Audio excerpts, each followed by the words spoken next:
this game encapsulates why Brock Purdy is the biggest lightning rod in the NFL.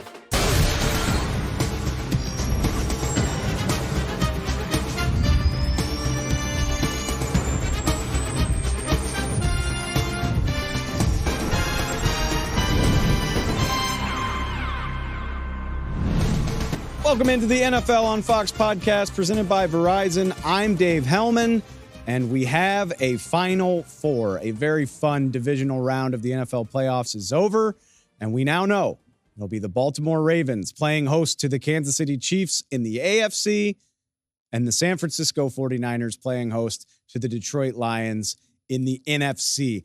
A somewhat chalk conference championship game weekend. Both of the one seeds take care of business. Baltimore rolls over Houston. We will get to that. 49ers pushed to the brink in Santa Clara by the Green Bay Packers, but they advance as well. And then you have a couple of three seeds, one a bit more surprising than the other. I don't think, even with all their struggles, anybody would be shocked to see the Kansas City Chiefs represented here as a 3 seed. And even as good as the Detroit Lions have been this season, it's just the name power alone. Yes, the Detroit Lions playing on conference championship weekend for the first time since 1991, just the second time in the Super Bowl era. I'm still processing it. We've got a lot of time to process it. We've got a whole show. We'll get through all the matchups, what went right, what went wrong. We're going to talk. We got people on site in Buffalo as well as Detroit. So much to get to, but I think you got to start with the last and one of the most thrilling games of the weekend. I don't know. It's between Niners, Packers, obviously, and Chiefs, Bills for most thrilling game. But what a finale in Orchard Park on Sunday. Kansas City Chiefs go up to Buffalo. They upset the 2-seed Bills. Just the second home team to lose in the playoffs after Dallas did it on Wild Card weekend. And it's the funny thing about this is I think we've been waiting for the Chiefs to wake up and look like the team that we're all so familiar with. I would argue this is the same Kansas City team we've seen all year. It just so happens that they're still a really damn good team with the best quarterback walking planet Earth. And that's a tough combination to beat, even when you can't get everything right. There were a few more explosive gains here. I knew things might be going well for Patrick Mahomes when he found Marquez Valdez-Scantling for 29 yards very early in the third quarter, the type of play that they haven't been able to get right all year. But still, you look at this. I mean, the Chiefs passed for 215 yards. Mecole Hardman, the play that'll get remembered, at least one of them from this game, the fumble out of the back of the end zone on a sweep. Andy Reid, why are we calling sweeps down on the goal line when you've got Mahomes, when Isaiah Pacheco's been running for 6.5 yards per carry? I have no idea. But the Chiefs still do the boneheaded stuff where their receivers are turning the ball over, giving teams another chance at it, and they still find a way to win. And it's an all hands on deck type of effort. It was so wild how this game went from a track meet. I mean, read the drive chart here. It goes starting late in the second quarter. It goes Chiefs touchdown, Bills touchdown, Chiefs touchdown, Bills touchdown, Chiefs touchdown. Absolutely looked like a game where the winner was going to need 40 points, just like the overtime classic in 2021. And then starting with the Bills' insane decision to fake a punt. Midway or early in the fourth quarter, excuse me. That's when all hell broke loose. That's when this game became not only entertaining and memorable, but absolutely insane. I know the Chiefs only had 10 defenders on the field. Still absolutely nuts to attempt to fake right there when Josh Allen had been playing as well as he had. Just put the ball in your all-pro quarterback's hands. Maybe just an idea. From there, Hardman has the fumble. You have a couple punts, and then the Bills have their moment at glory. They really did. They're driving toward the Chiefs' end zone with less than 2 minutes to play. Worst case scenario, maybe you try a game-tying field goal, but it really looked like the Bills were going to have a chance to take the lead. A full minute 40 to play with a full set of downs. Josh Allen throws incomplete to the end zone. Scramble drill goes incomplete. For the life of me, Buffalo, I don't know why y'all got away from the pass the way that you did. The run game, They ran for 182 yards on the day. Straight up, maybe just call the quarterback's number. Josh Allen ran the ball really, really well for a second consecutive week. Anyway, you saw how it ends. The drive stalls out. Tyler Bass misses from 44 yards. Wind was brutal all afternoon. Can't say it's a surprising result that he missed. Again, that's maybe you run the ball and try to get a little bit closer. Does not work out. And the Bills are going home. The Kansas City Chiefs on to the AFC Championship game for a 6th straight year. At no point this season has it really clicked and come together in the way that we are so used to from these Kansas City Chiefs. But Steve Spagnuolo's defense, credit to him, took the explosive element out of Buffalo's offense. The Bills had to drive for every single point that they scored in this game. Defense holding the Bills down. Offense, even with the typical boneheaded mistakes that you can count on every week, you find a way to score 27 points against the 2 seed in the AFC. It's a testament to the Chiefs' greatness that a team that I would say hasn't looked great all year is now a game away from the Super Bowl. Those are my initial thoughts right off the rip. It speaks to the clunky nature of the end of the game that Patrick Mahomes didn't need to drive the field for more points the way that he's done so many times. That's what this looked like was going to happen. Either Buffalo was going to kick a field goal or score a touchdown, and Mahomes was going to have a minute and some change to work his magic. It wasn't necessary. That's the theme for the end of this game. Like I said, the way it just kind of went off the rails.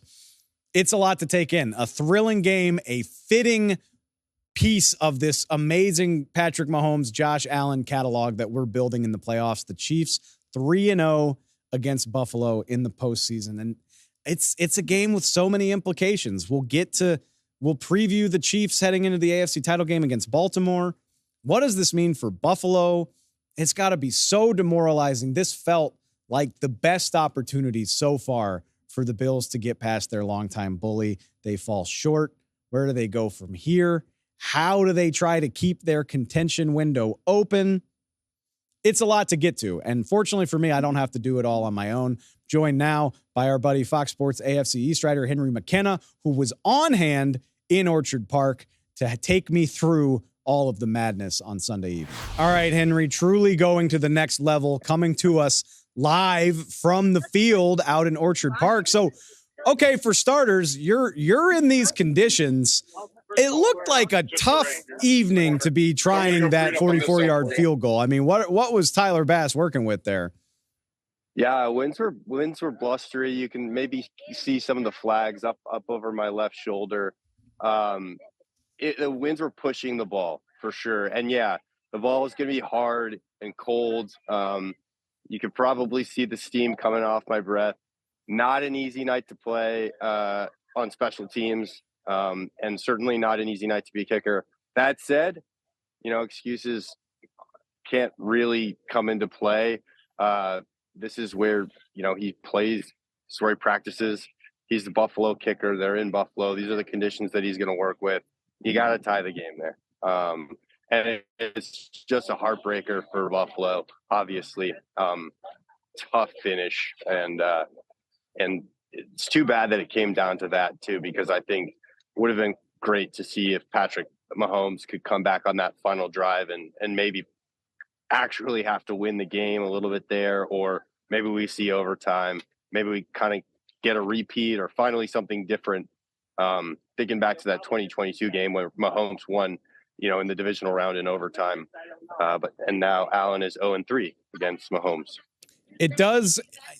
Cheated is maybe not fair, but it's a little bit anticlimactic that we don't get a chance to see Patrick Mahomes there with the ball at the end. I'm curious. This is what I've been thinking about ever since the game ended.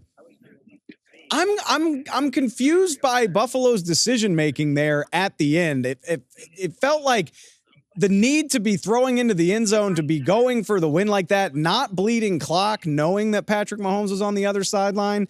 Did you find that as confusing as I did there in that, end game sequence? I think you don't want to give the ball back to Mahomes in that situation. So I think if I'm getting you right, that like fourth down decision, for example, and the general urgency on Buffalo, like, I get it. You don't want to get in a situation where Mahomes has the ball in the lead. Like, that's just not a situation that anyone feels like is a winning formula. So I think Buffalo did what was mostly right. I mean, they got, as much as it would have been absolutely amazing to see DeMar Hamlin convert the punt return, or the fake punt, and get a first down there, maybe too cute of a play call, regardless of who's running the ball. And then looking forward, it creates greater urgency on the ensuing drives where they really can't afford not to score. They have to go for it on 4th and 3. They had a great play dialed up. Lucky to be there. But ultimately, aggressive approach, probably the right approach. You can't get into a situation where Mahomes and Isaiah Pacheco, who I think averaged 6.5 yards per carry or something like that, can chew the clock. They just got into a situation where they were behind the Kansas City Chiefs, and that's, given how good this defense is, that's a really bad position to be in this year. Yeah, what did you make of this Kansas City defense's performance today? I heard the stat on TV here in LA, no explosive gains by Buffalo on the night. I mean, they had to work for everything that they got. What was Steve Spagnuolo dialing up to take that away from Josh Allen?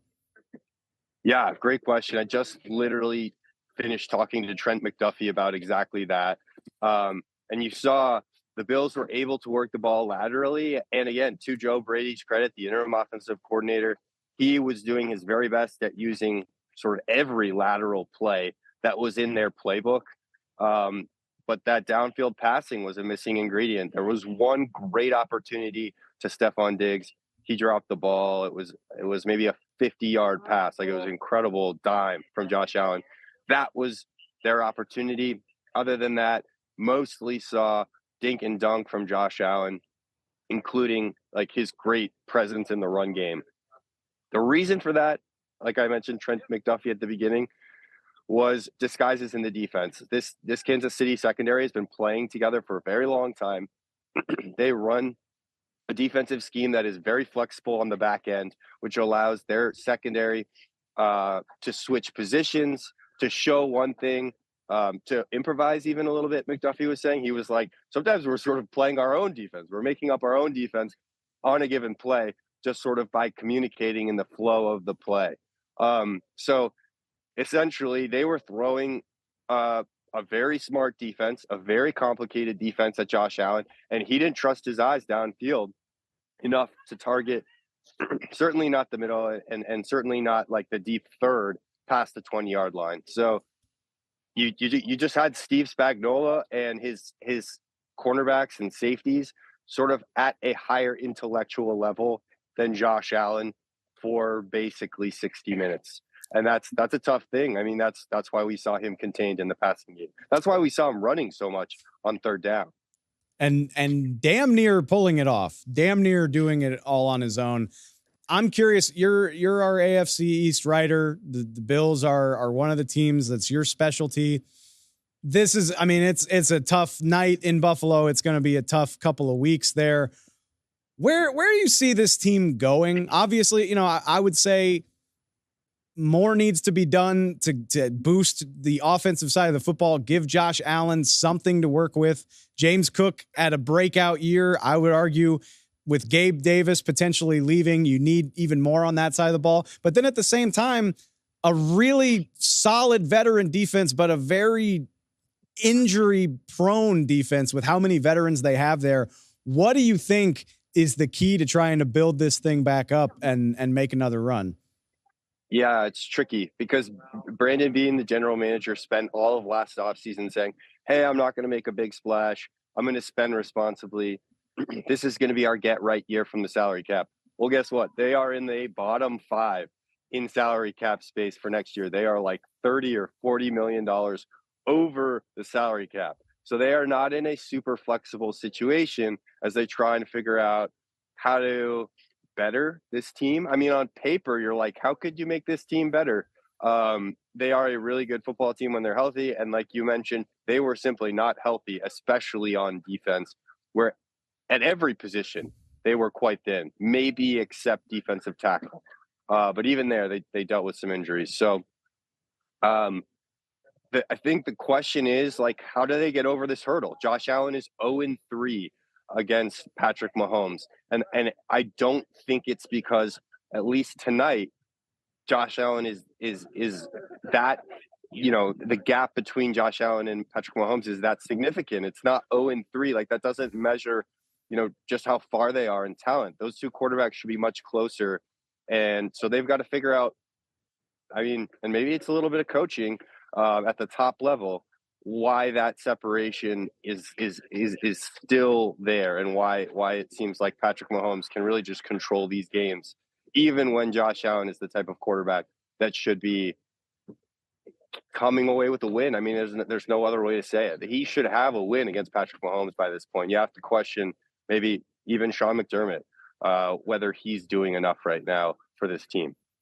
It's going to be a tough offseason, man. I mean, Josh Allen played well enough to win. I know there were a couple almost turnovers, but at the end of the day, the Bills win the turnover battle. They're at home.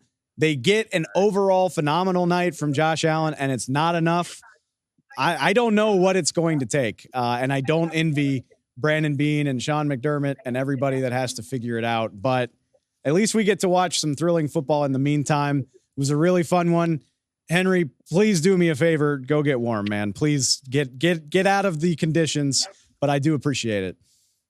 I'm built for this, baby, from Boston.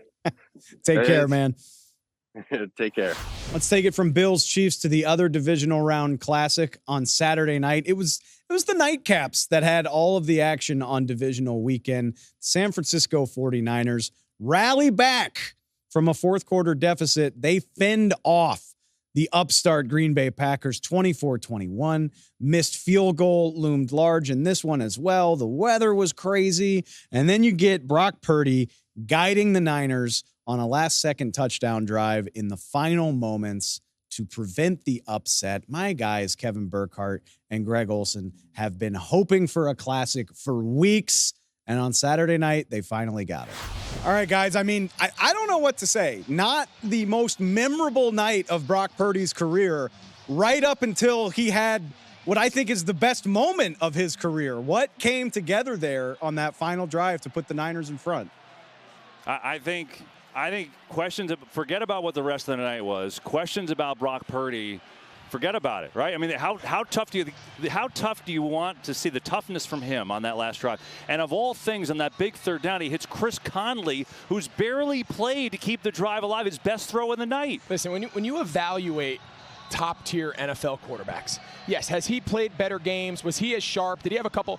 All of that goes out the window. Yep. How do you play with the ball from behind the fourth quarter of the biggest game of the year?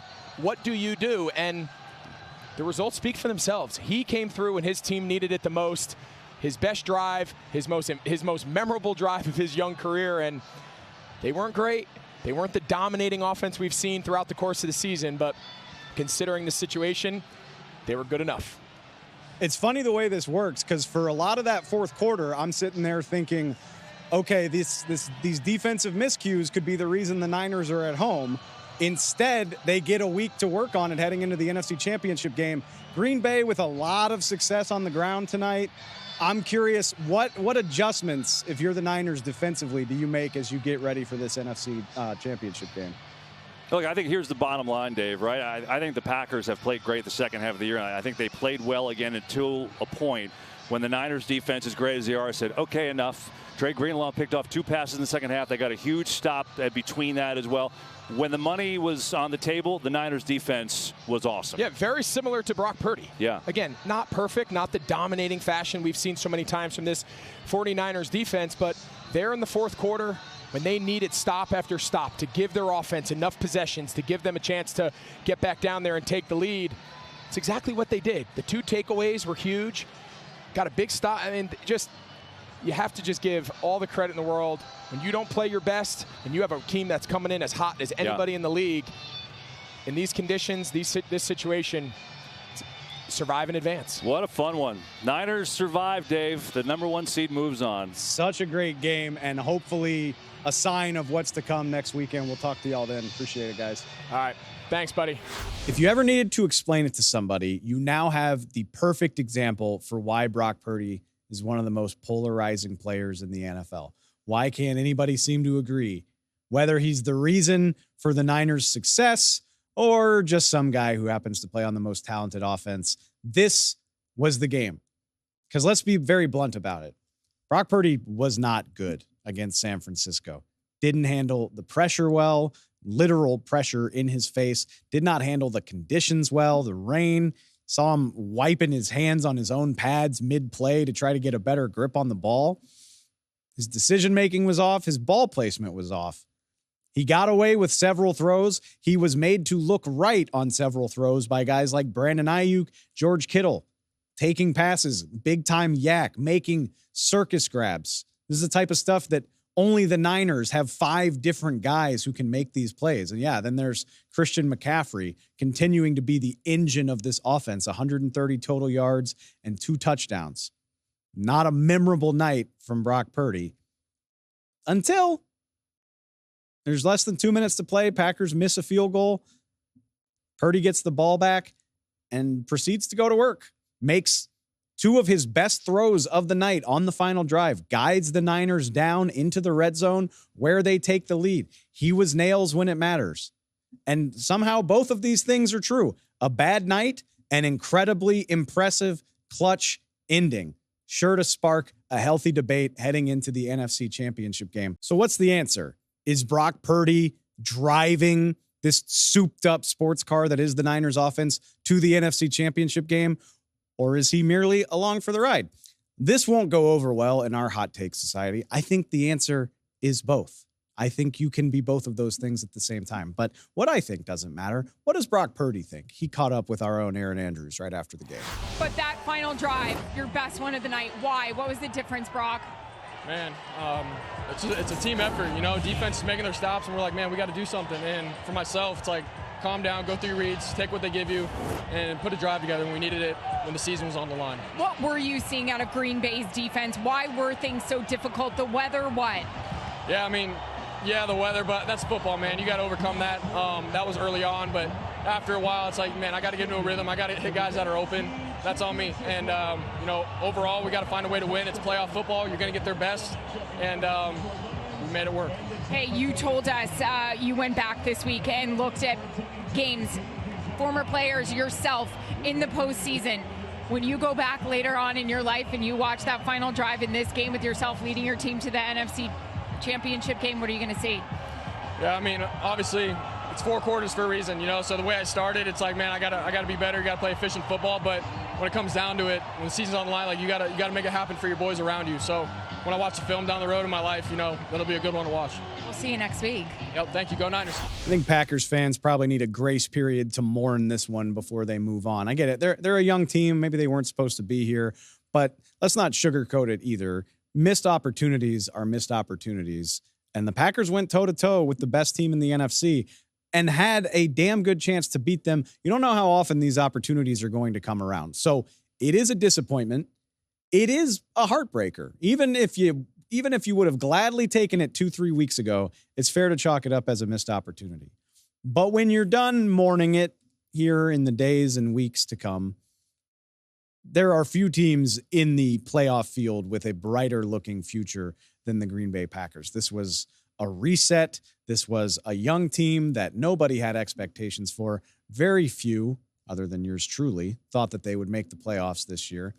And they surpassed all of those expectations. What's more, all of the guys that contributed to this, for the most part, by NFL standards, are going to be right back here in the fall.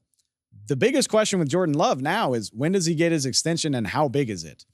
Thank God the Packers locked him up to that little extension in the offseason, so this is a less pressing issue. But based on what we saw here, it's only a matter of time till Jordan Love adds a lot of zeros to his paycheck. So what does that look like, and when does it happen? I think the other question worth considering Does the Packers run in the postseason give Joe Barry another job as their defensive coordinator? He's one of the most maligned coaches in the NFL this year, and deservedly so. But the Packers turnaround in late January in late December and into the playoffs was truly remarkable. And again, all of those young first-round picks aren't going anywhere. They should all be around. Really, the only losses that you need to worry about if you're a Packers fan, guard John Runyon, slated for free agency, all-pro return man Keyshawn Nixon, who made a big return in this game. They're both free agents. But as far as impact guys, that's about it. Love's back. The receiver core is back. Aaron Jones is still hanging around. The defense is largely intact. The vibes should be sky high in Green Bay. And while this is a missed opportunity, that's really exciting based on how we saw these guys play down the stretch. Green Bay easily on the short list of teams I'm most excited about heading into 2024. The future might look bright for the Green Bay Packers, but the present is bright for their division rivals, the Detroit Lions.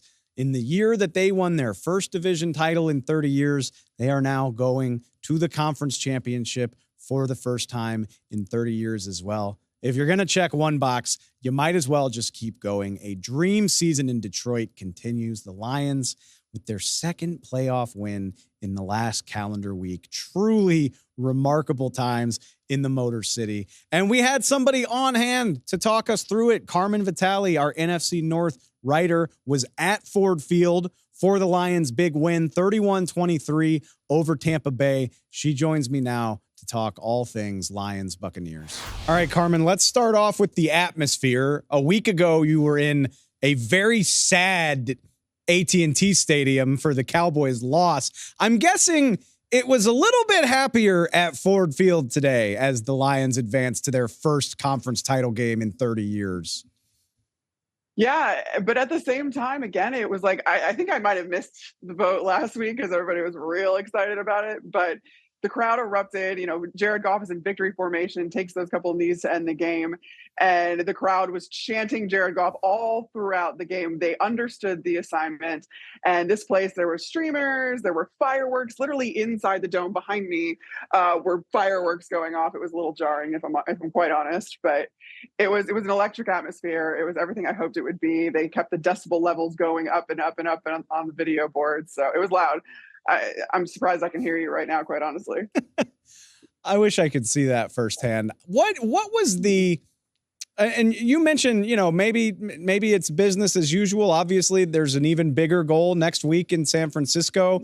But what was the post-game messaging from Dan Campbell about this accomplishment and this run that the Lions are on right now? It's just that the Lions are not done yet. Dan Campbell does not shy away from that. He didn't shy away from that last week, did not shy away from that this week as well. They aren't really taking the time to digest how historic this run is and how starving this town has been for some good football. They appreciate that, the team does, and they're very excited, but they can't carry that weight on their shoulders quite yet. They're just going out to play another football game, and that football game could get them to the Super Bowl. All right, you're a draft nerd like I am. So look, I know Jared Goff played great. I'm not trying to take his shine, but how about this Lions rookie class all balling together in the second half of this game? I mean, Jahmyr Gibbs takes over after halftime. It was Sam Laporta early. Brian Branch got in there with 9 tackles and a sack. And this was a group of rookies that Brad Holmes and Dan Campbell took a lot of flack for picking. How big is that? I mean, obviously, how important are these guys to the Lions' continued success? And maybe are there some feelings of vindication there in Detroit? I mean, you saw Brad Holmes last week where he's yelling in the elevator because that is exactly what it was. It was vindication. It wasn't necessarily celebrating that they had only come this far or that they'd come this far. It's because, Brad Holmes took a lot of heat for taking a running back at number 12. He took a lot of heat for then following that up with an inside backer in the first round. And then you get a steal, absolute steal in Sam Laporta and Brian Branch in the second round. All of these guys have hit the ground running. Sam Laporta has like every rookie record or tight end record, except for like 1 or 2 still owned by Mike Ditka. And was so important and crucial to what this offense wanted to do and open up in Ben Johnson's playbook. You saw Sam Laporta get involved early as if he wasn't battling through an injury either. I think that's what's the other thing that's going a little bit under the radar is not only are they not playing like rookies on the field in the sense that their play is so good and they are so successful, but they're fighting through injury. They're fighting through all of this other adversity and making it look easy. Sam Laporta had like 6 or 7 targets in the first half alone. So I'm really excited for this group to go forward because I think this leaves the Lions championship window, if you want to call it that, open for a while, considering their team is so young and they're getting immediate impact from their young players. That's a really good point. You got a heck of a core to build around when you have 4 impact rookies on the same team. Okay, you mentioned injuries. I do want to touch on this, and if you don't have an answer, that's fine. I get it. The game just ended not that long ago, but Jonah Jackson, the Lions guard, exits the game. Frank Ragnow, the All-Pro center, also battling injury. Do we have anything on their status? Obviously, that could be huge going against that San Francisco front next week. Yeah, nothing against their status or nothing for their status going forward. We did talk to Taylor Decker. I talked to Taylor Decker in the locker room right after the game, and he just said, listen, Jonah's a great player. It sucks to see him go down, but it is a next man up, and they made it work. And then this was the cutest thing. He was asked about Frank Ragnow and what he means to this team. And Taylor was like, wow, you're going to get me emotional if you start asking me about him. And sure enough, you saw tears welling up in Taylor's ears because he was like, listen, we know that he got banged up in that game, but there was never a doubt that he was going to be out there with us continuing to fight, and classified it as even he thinks that Frank might even get a little paranoid about not wanting his guys to have to do it without him. It was the cutest thing. You see these gigantic men showing their emotions, and it's so quintessential of this team that is led by a guy like Dan Campbell that lets everyone be themselves. That's a huge thing. That's a huge part of the culture here in Detroit. And that was on display today when Taylor Decker was talking about Frank Ragnow and tearing up in the locker room. I love the juxtaposition of these 6'5", 340-pound monsters being described as cute. Yeah, that's perfect. I know. It's something to watch. I mean, Frank Ragnow, he's on the short list of most important Lions, so we'll see where that goes heading into the NFC Championship game. You mentioned Dan Campbell. You mentioned the culture. So I want to wrap it up with this. We're going to do our weekly coaching spotlight with you, because I want to talk to you about it. You were there. Okay. So we do it every week, whether it's a moment, whether it's a decision, whatever it is, we want to highlight a coaching staff, a good coaching performance. Today's coaching spotlight is brought to you by Verizon. It's the official private wireless network of the NFL's coach-to-coach communications. And I mean, Dan Campbell would be worth highlighting anyway, obviously, with the success story in Detroit, but it's so poetic and so fitting that in this game that got Detroit to the NFC Championship game, he did classic Dan Campbell stuff. 4th and goal, down on the 1-yard line. You could kick a field goal to go ahead by 3. I think a lot of people thought that was justifiable with the way the Lions were succeeding against Baker Mayfield. Dan Campbell said, absolutely the hell not. We've gotten here by going for it, by being aggressive. And he did it when the chips are on the table. I loved it. I love that he doesn't switch up. And I thought it really set the tone for the Lions having control of this game the rest of the way. What do you think? And what can you speak to about the way that his aggressiveness, his confidence rubs off on his team? It's so funny because I feel like all of these 4th down situations that we look at, we kind of attribute to the analytics nerds, right? They're like, oh, well, the probability is going to tell you to go for it if it's this distance or that distance or whatever. Dan Campbell does it, but it's not for analytics reasons. It's just because that's who Dan Campbell is. He's aggressive. He knows that that's going to get the building rocking, and it sure did. Let me tell you, when they converted that fourth down and went for it instead of, kind of acquiescing to the field goal, this is what it was going to take to win this game. And this is why this team is so incredibly poised to make this run is because they do not shy away from aggression. They know that in order to beat other good teams, you're going to have to be aggressive. You're going to have to take some chances. Those chances are going to have to go your way more often than not. But that's not something that Dan Campbell has ever shied away from. And it just got the decibel level in this place all the way up. And it gets your guys behind you, it gets the players behind you, it gets the coaches behind you.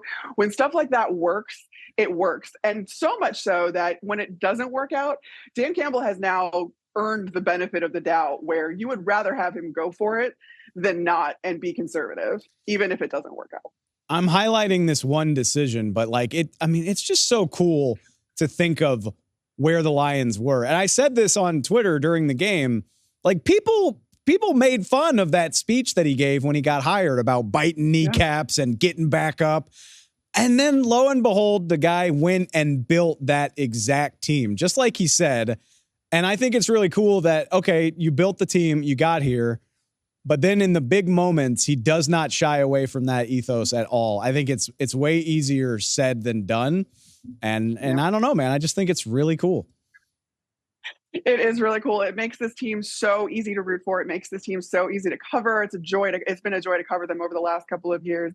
And again, this is so authentically Dan Campbell. This is who he is. He's going to bite your kneecaps off, and he's going to build the team that's going to bite those kneecaps. And 3 years to the day of when Dan Campbell said that, they have now won their second playoff game inside Ford Field.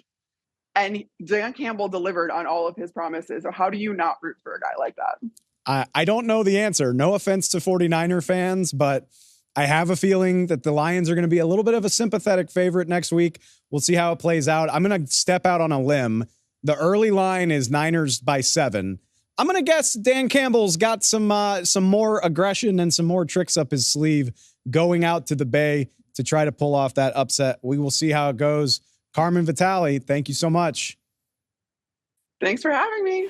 Every loss is a disappointment in this league. I get that, but there should be no shame in Tampa Bay for a team that had even fewer believers than Green Bay did. Seriously, go find me the Bucs backers prior to this season. Find me the people who felt strongly about Baker Mayfield heading into this season. And the guy got him to the divisional round of the playoffs, threw for almost 400 yards on the road. What a phenomenal year from him. So for starters, let's just celebrate that. Let's celebrate a surprisingly interesting and fun Tampa Bay team. But it's not quite as rosy in Tampa as it might be in a place like Green Bay or even Houston. There's just so much uncertainty here as the Buccaneers try to figure out what their next move is. Baker Mayfield is a free agent. All-pro receiver Buccaneers legend Mike Evans, also a free agent. For their part, doing a lot of talking that they'd like to stay together in Tampa. Mike Evans saying Baker Mayfield's criminally underrated. Baker saying, if I come back, I want Mike to come back with me. So that's a good start, but, money talks. And when 31 other teams have a chance to get involved, you never know how this is going to go. All-pro safety Antoine Winfield is a free agent. Fellow franchise legend Levante David. Maybe this is the end of his legendary run in Tampa Bay. So there's just not as much to go on here. I think, personally, Baker has done enough to deserve some sort of extension. If the Seahawks can come to an agreement with Geno Smith after last season, surely something similar could be in store for Baker Mayfield. I think that's where it starts, but I'm interested to see what that deal looks like. How highly toward the top of the market can Baker Mayfield climb after a season like this? And what type of talent can you afford to put around him if you do re-sign him? Will it be Mike Evans? Will it be somebody else? I don't know. Fortunately for the Buccaneers, though, they are still playing in a division that looks like it'll be down in 2024. I'm getting ahead of myself, but that's where it all starts. Cannot wait to see what the future holds for Baker Mayfield. He absolutely deserves a much, much larger contract when it's time to sign one this time around. We'll save the first divisional playoff game for last because it was the least compelling. The Houston Texans went up to Baltimore and they gave it a solid half, but they quickly realized there are levels to these things. The Baltimore Ravens put on a show in the second half. They beat Houston 34-10 to easily advance to their first AFC Championship game since 2012. And the Ravens franchise, I'm still processing this. I'm surprised. The Raven franchise's first home game in the AFC Championship. They were always on the road during those other years with Flacco and with Ray Lewis and those guys. And who do they get to host?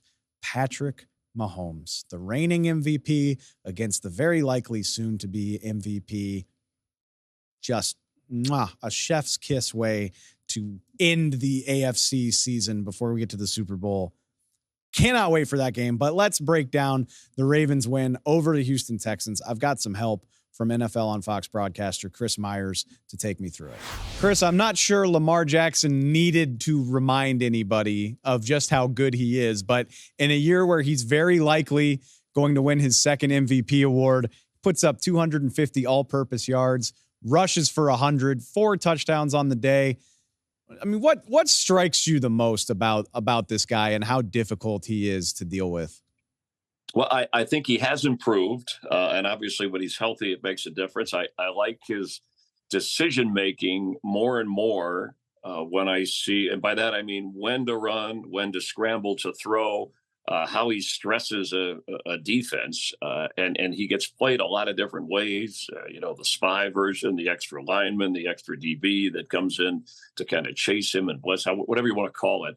And we saw it evidenced in that Houston game. I mean, I always worry, and I think you and I talked about this, when you're a top seed and not only do you have that week off to rest, but then you don't play in the final regular season game. And so it takes you a while to get up to speed a little bit. I'm not taking anything away from the Texans, but that's kind of what it looked like with the Ravens and Lamar Jackson. And then once he had his little incident at halftime, apparently we got fired up and again emerged as a leader, but showed you all the things he could do. And I thought that the Texans' defensive game plan too was pretty good against him. But it's like you can only hold him for so long or contain him for a certain amount of time, and then he's going to do something to break your back. And as I said, the decision making too makes it. He used to kind of force throws, and still once in a while he's going to, like any quarterback, overthrow some things. But I think he's just so much wiser about it, and he's got some better receivers to go to. I think a higher level quality of receivers than he's had in the past. I'm glad you mentioned the part about the Ravens getting off to a little bit of a slow start. It's a tie game at halftime, missed opportunities, and we've seen it. We saw it this weekend. The Niners held on for dear life against the 7th seed. The Lions got a great fight from the Tampa Bay Buccaneers. It looked like that was what we were headed for in Baltimore. And then the Ravens just put their foot down in the second half and just pulled away. How impressive is it to see them flex their muscle like that on a weekend where there were so many very tight games? Yeah, and it wasn't just Lamar Jackson. It was obviously it takes a team, but I got to compliment too the Ravens defense. We know what the numbers say and how good they've been all year, how they lead in sacks and go through certain categories. But they also, and they were a few guys went in or out on certain plays. But Stroud didn't play like a rookie all year. He didn't play like one in their first playoff game when they needed the win to get in. And that was a very, very good offense. And so they knew they could take away the run. That was something the Texans had problems with earlier, but then Singletary had come on. They held them. I think the total rush yards were 30, 35, whatever it was. It was below 40 yards in the game. And so Stroud, and then they really rushed Stroud in a number of different ways.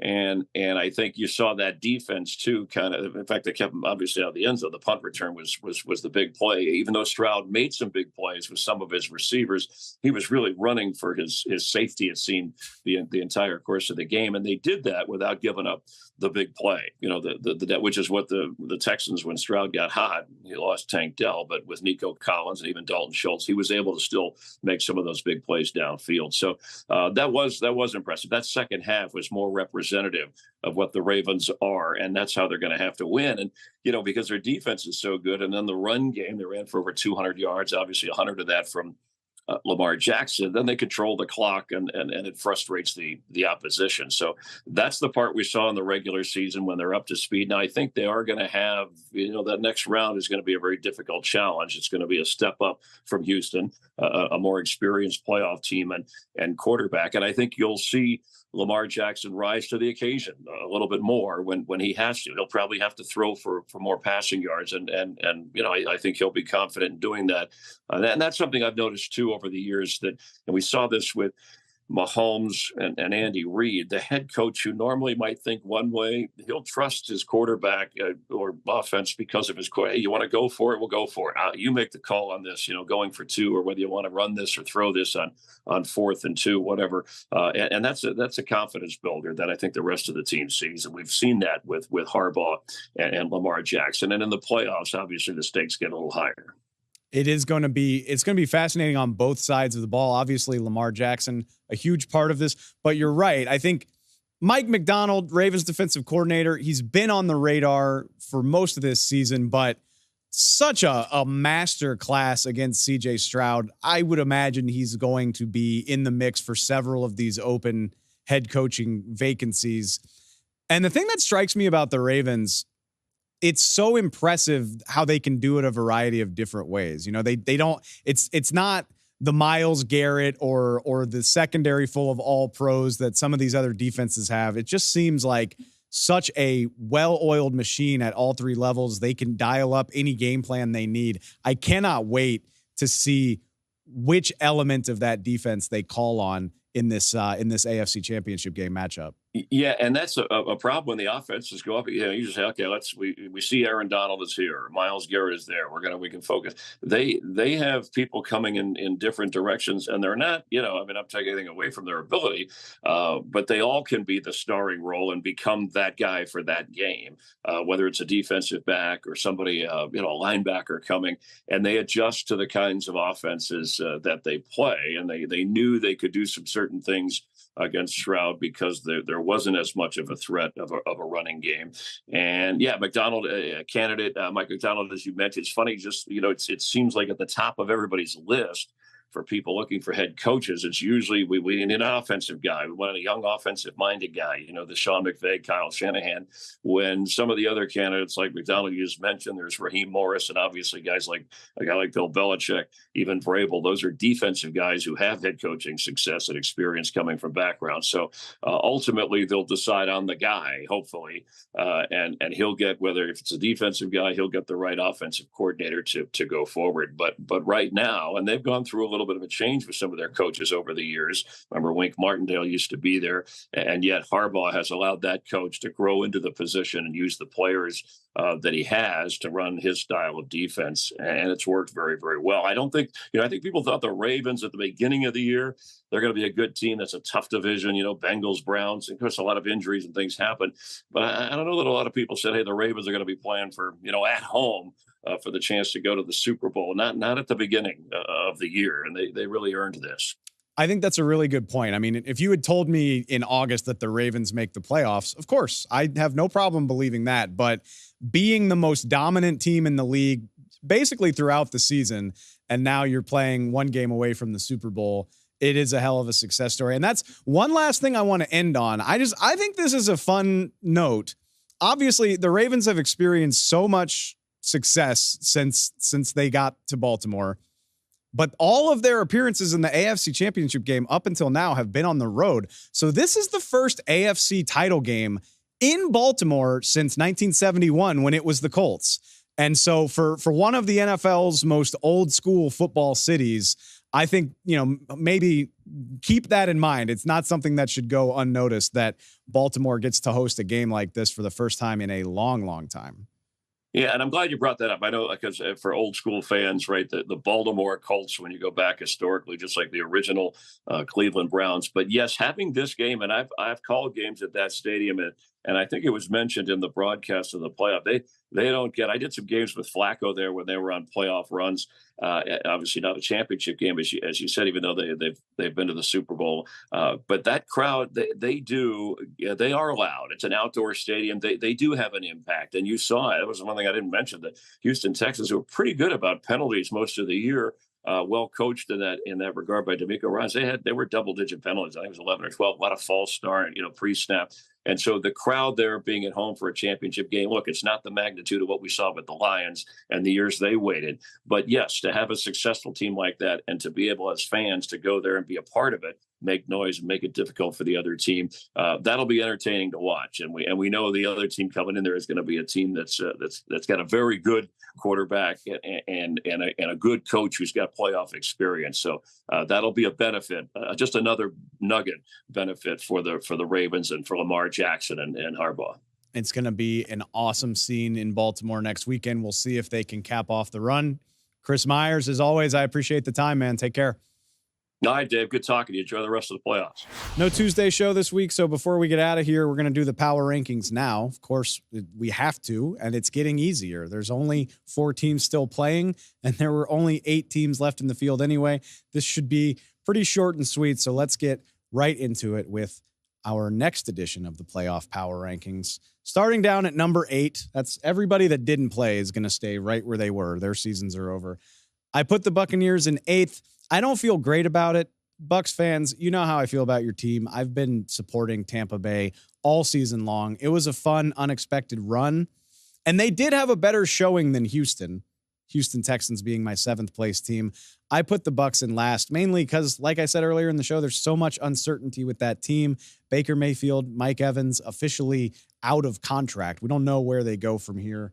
Houston, not their most memorable showing in Baltimore, but they do still have a guy by the name of CJ Stroud that they can build around. So I give the Texans the nod just because it's easier to see the long-term path there when you have a guy like that to build around. Up at number 6, of course, I've got the Green Bay Packers. What a game. Well, Josh Allen, Patrick Mahomes deserves the headlines, but Niners-Packers just had everything you could want in a playoff game. What a showing from this young Packers team. They beat the crap out of the Cowboys. They take it all the way to the buzzer against the 49ers. Jordan Love, even with the crazy interception at the end, looks like a guy. Very, very excited about where they're going, but not as overall complete a team as the Bills. Heartbreak for the Buffalo Bills. I don't know how they find a way past the Kansas City Chiefs. You could argue that they're a top 4 team in the NFL, even in the wake of the loss, but they just can't get it done. The win streak comes to an end in Buffalo. I have a feeling they'll be talking about that missed field goal for a long time. Brutal way to end a season. In the 4 spot, I feel guilty about this too. Look, the Lions were impressive. They handled Tampa Bay. Never felt like they were in doubt of losing that game. But the Chiefs going up to Buffalo and beating the Bills vaults them into the 3 spot. I don't want to disrespect Patrick Mahomes, already one of the 3 best quarterbacks to ever live. And do the Chiefs need any more ammunition? The Lions in the 4 spot, they go to take on the Niners. Chiefs vaulting up to number 3. Making you think one more time, as soon as I wrote them off, maybe they'll do it all over again. Would it surprise you? Number 2, I debated dropping the Niners, but at the end of the day, it's such a huge collection of talent on that team. It was raining in Santa Clara Saturday night. That's not expected in the forecast this weekend. I think they have a great chance to advance to their first Super Bowl since that 2019 season. And of course, why would the Ravens move out of the top spot? Shaky start, but man, they cruised to an easy finish against Houston. Lamar Jackson looked amazing. Even more amazing than that was Mike McDonald and his defense. Ravens, Chiefs, need I say more? Let's just fast forward to that. As good as Chiefs Bills was, Ravens Chiefs in Baltimore has the potential to be even better. So excited for that matchup. That does it. We're down to 4. Soon we'll be down to 2. Soon we'll be done. And that's depressing to think about. So let's not dwell. Plenty of news, plenty of football left. Conference championship game weekend on the horizon and the Super Bowl not far behind that. That just about wraps it up for the football news, though. Plenty more to get to. There's still several NFL head coaching vacancies, most of which have not been filled as of yet. Raiders interim head coach Antonio Pierce is officially their head coach. They took the interim tag off over the weekend, but so much more coaching news to get to. And who better to help us sift through that? Of course, we sat down with Jay Glazer for another episode of Ask Glazer. Check it out. Back again for another playoff edition of Ask Glazer with Jay Glazer. What's going on, man? Friend? Doing good. Does it feel doing all right. I always struggle. Like, does it feel like it's been a long season, or does it feel like it's been yesterday? No, it always feels like a long season, no matter what. Like, because it's like you guys see us on Sundays, but you don't see the hours and hours and hours on this constantly. And it's like, I think usually around Thanksgiving for us, like kind of hit a wall a little bit before, and then hit a wall Thanksgiving, then you get your second wind here, and then kind of playoffs come, then you really get like your third win and your fourth win. But it's a nonstop, reality show / soap opera. 365-day-a-year league. Don't stop, baby. I love it. And it's Thank God. Never busier than it is right now, because you got your phone's blowing up with coaching stuff. The playoffs are going on. So that's where I feel bad with how often it's coaching, but that's the time of year. Yeah. That's the time of year. Those are the questions we do, baby. We'll start off with this one. Nothing concrete coming out of Philadelphia as of yet. It sounds like, Nick Sirianni's still. But you asked me this last week, and I said I didn't think he was true. Anything was going to happen. And, I know right now they're even kind of lining up.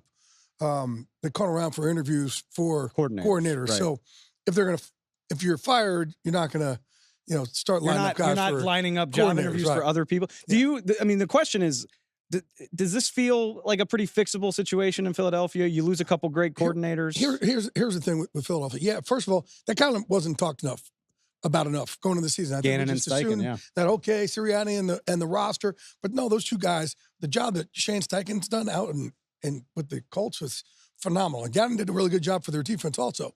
So I don't think enough was really put into that by any of us going in. We just thought this team was almost on overdrive. But the other thing with Philly is that, man, you almost have, you can't just have regular adversity there. Every little molehill becomes a mountain in Philly. And, they, like, you see other teams, they have a lousy week, and they kind of just bounce back. Let's say Philadelphia, there's no lousy week. It's just all or nothing over there. But is it fixable? They got a lot, man, there's going to be some roster turnover over there. They got a lot of guys who are free agents. But, I still think they have there's a lot of great pieces in place for them to still do stuff, but they got to kind of quiet the noise down over there somehow. And that's always a hard place. That's a hard place to do it in. Well said. Like when things are bad in Philly, you know it. You know it very much. Remember too, Philadelphia, Andy Reid, got him out, right? Doug Peterson. Year after a Super Bowl. Got him out. And a year after Nick Sirianni takes his team to a Super Bowl, we're talking about him being on the hot seat also. So there's never just grace in Philly. You're never just, hey, let's just go through adversity. I always say adversity is a gift. Somebody asked me, like, if you can give your son one thing, I'd say adversity, right? It's a great gift. It's what gets people, stuff that kind of didn't break you, it builds you up, right? And it makes you unbreakable, right? But in Philadelphia, there's no adversity. Adversity, it's just constant thunderstorms. It's so true. Pressure is a privilege. That's one that I've heard before. I like that one. All right. Well, speaking of which, I heard that from a guy named Dak Prescott.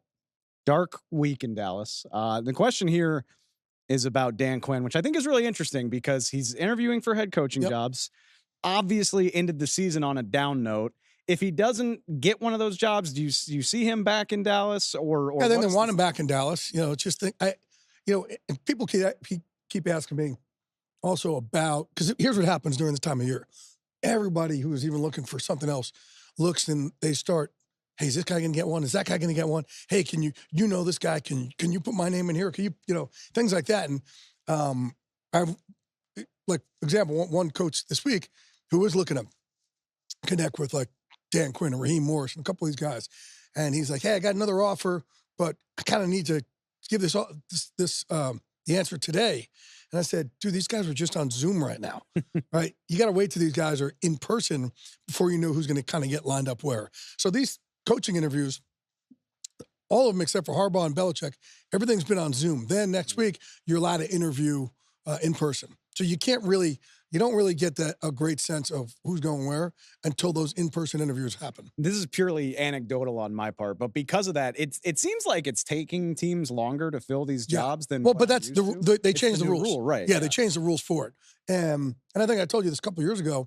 And part of this, I know I've asked. I said, was this the reason why? And I've been told by the league, no. But like Dan Quinn was going to be the head coach of the Denver Broncos, and he interviewed right after Dallas lost to San Fran. So he was in the tank, had no energy. So when he went in there, he just wasn't like this bubbly Dan Quinn. Dan Quinn is a culture builder. There's not as many teachers left in this league. There's a lot of play callers, but not teachers. He is a teacher. And I know he had one bad game last week, but he didn't suddenly just become a dummy on defense. And just on one game. Just doesn't happen like that. People do have bad games, and that was a bad game all around. They just came out, listless. But, they're – I forgot where I was going here on this one. Oh, so he's going to get the head coaching job in Denver. In Denver, yeah. And because he went so listless, they said, he didn't have the energy, so we're going to move on. They went with Hackett. And then eventually Hackett got fired, and Sean Payton, kind of what would have been. So it's taken longer. The league wanted it to take longer, so guys weren't just, jumping right out. And at the same time, I think guys getting ready for some of these playoff games were able to focus more on some of these playoff games. But here's the difference to it. What it used to be, you used to go in and you come with your big coaching book, and you used to go in for like 2 days of interviews, like 12 hours in the first day and 6 hours in the second day. And you talk about everything in these interviews, everything from like the moment you get the job on, what's your team going to do in the Senior Bowl? Who's going to the Combine? What the Super Bowl? You're going to have off or you're not. Who's going to sit where on a plane? What's family going to do? How's your in training camp? What's the cafeteria menu? Right. So now they're doing these 2 hour Zoom interviews. Just get a little feel for people. But when those other interviews, when you get the in person, that's when I think things will start getting in place more. This question's going to put you firmly on the spot. I apologize in advance. They want to know, if you were running the Bears organization, what would you do with the Justin Fields situation? I'd trade Justin Fields and draft Caleb Williams. Here's a couple of reasons why. One, you kind of get that salary relief for another couple of years. Right, so Justin Fields in a few years, and he'll be up. If he shines, he'll be up for a contract extension soon, and that kind of puts you in cap hell there, or different situation. But I also think Caleb Williams, he looks like one of these kind of generational type of talents. And I think Justin Fields, while he did do some good things, if you looked at, I think anybody just said, okay, we can have either one of these guys. I think everybody would have Caleb Williams rated a lot higher. Yeah. So I think you go with Caleb Williams, and you do try and trade Justin Fields for, I think you can get a pretty good penny for him. I would love, I just think that could be a real, much like Jared Goff and Matthew Stafford, an eventual win-win situation. For somebody, yeah. The Bears get a cheaper quarterback with a higher ceiling, and Justin Fields, there's plenty of teams that just need a quarterback. And you've seen that Justin Fields is not a bad quarterback. Justin Fields can make things happen. Yeah. Absolutely. Can make things happen. You need to have a certain system around him, but he could be very dangerous. And not only that, Justin Fields showed later this year that he did grow, like he did last year. He did this year. Sometimes guys, they develop in different ways. So, yeah, I think he's a very tradable guy. But because you just get Caleb in and you can keep on his rookie deal for longer, it's a smarter deal. 5 years of cost control. Can't understate it. All right, we'll finish it up with the Carolina Panthers. What do you think is the biggest key to this organization turning it around? Oh, man, I think they have a ways to go because they gave up a lot of draft capital to trade up for Bryce Young. I think that, they haven't really had a culture in there in the last couple of years. There's been no culture. So under Frank Reich, there really wasn't. They were kind of finding their way, and it was just felt a little lost. Under Matt Rule, certainly wasn't a culture. So they need a culture guy first and foremost. And others say, well, we want to bring in an offensive guy, but man, you need a culture guy first and foremost to build a certain type of culture in there. Then you got to start putting players around that quarterback. And again, you don't have your first round draft pick this year.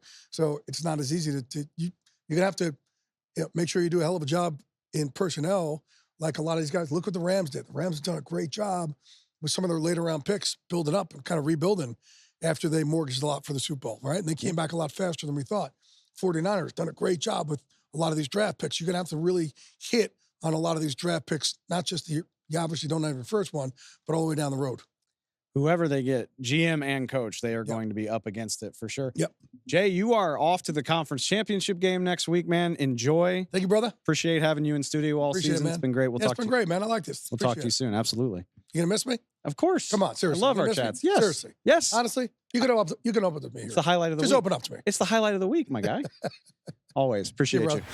That wraps it up for the recap. Like I said, no Tuesday show this week, which actually maybe will do me a favor. If we take a day off, maybe we can let some of this coaching news play out and our shows won't be out of date so quickly with any more hirings or whatever awaits in the coaching carousel. So we will be back on Thursday.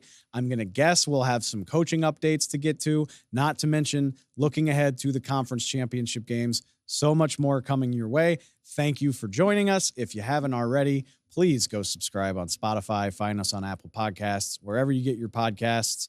The YouTube channel, please subscribe to that. Wherever you get your NFL news, wherever you prefer to download your podcasts, you can find us there. We will be with you again starting Thursday. We'll have the previews for Ravens Chiefs and Niners Lions. We will recap it all over again and on, all the way up to Super Bowl 58, which is so near. Talk to you next time. Thanks again.